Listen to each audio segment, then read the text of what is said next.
Okay, 4.20, a diode has a current of 1 milliamp with a junction voltage of 0.7. So with that information, we can plug in 1 milliamp, 0.7 volts, and find the scale current. Okay, so what current will flow if the junction voltage is 0.71, 0.8, and on and on?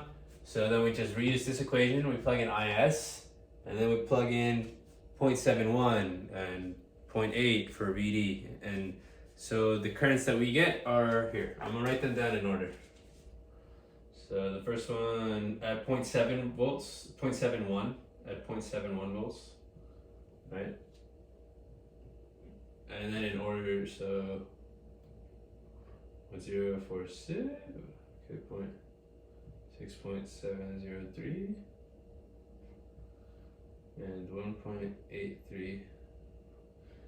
Okay, the observation that you gain from this is that there's a really large change in current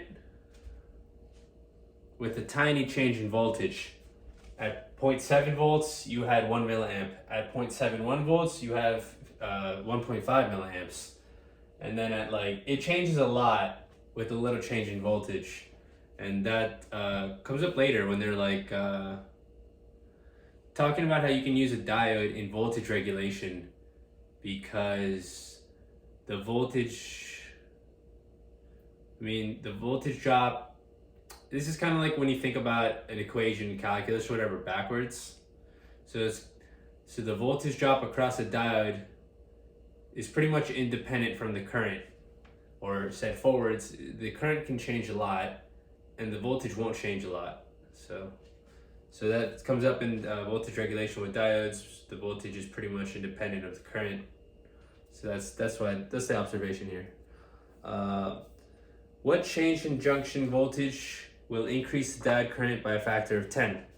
So if you combine two of these equations, you get this equation, V2 minus V1.